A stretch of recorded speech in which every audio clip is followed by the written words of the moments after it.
We love talking football at KennyWhiteSports.com. There's the man himself. I'm Brian Blessing, and we're doing a preview of the Carolina Panthers in the NFC South.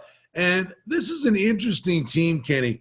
Let me throw the numbers out. 7.5 over $1.20, 11-1 to win the division, 40-1 to win the conference, 80-1 to win the Super Bowl.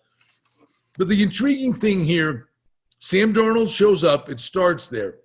But two big things. Matt Rule, the head coach, seemed to really have his act together. He should be better. And, of course, McCaffrey returns. And if he's healthy, where does McCaffrey rank overall in terms of offensive production from the running back position in your estimation?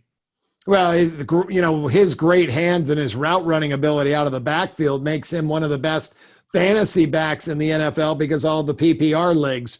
He's also a great runner on the ground, but this offensive line, but well below average. Now you're bringing in a new quarterback. Teddy Bridgewater's out, Sam Darnold in. I think that's a drop-off.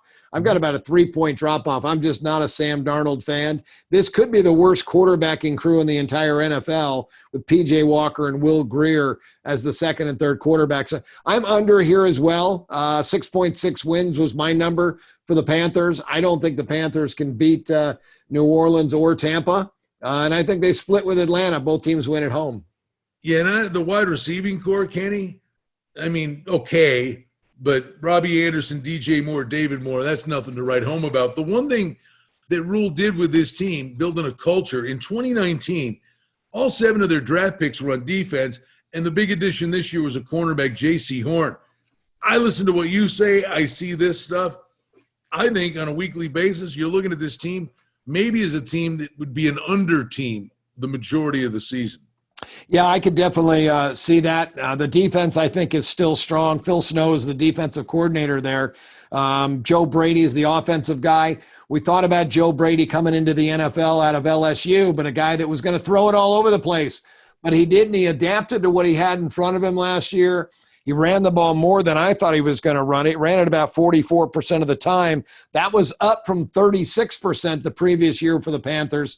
So I could see that maybe even increasing a little bit more. I think he understands you need to run it to win, and they need to shorten games up to stay in them and stay competitive.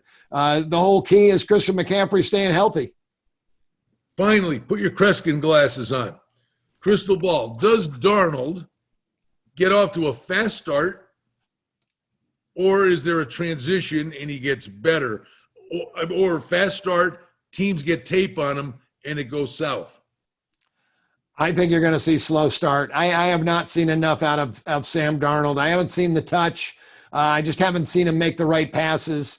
I'm right now, I've got him rated 1 point above average. He's a backup quarterback to me in the NFL. I think there's probably about 10 guys that are backups right now that are better than Sam Darnold. I could be wrong, and in this game, you know me, I'm always adjusting. Sam Darnold does start fast, and the Panthers are winning football games. I will definitely upgrade his rating, but I think he's an average NFL quarterback. At KennyWhiteSports.com, a rule of thumb is the numbers don't lie. See what I did there? That's rule right. Of thumb. Smooth as a stucco. Hey, thumbs up to that. He's Kenny White. I'm Brian Blessing. There's your preview of Carolina.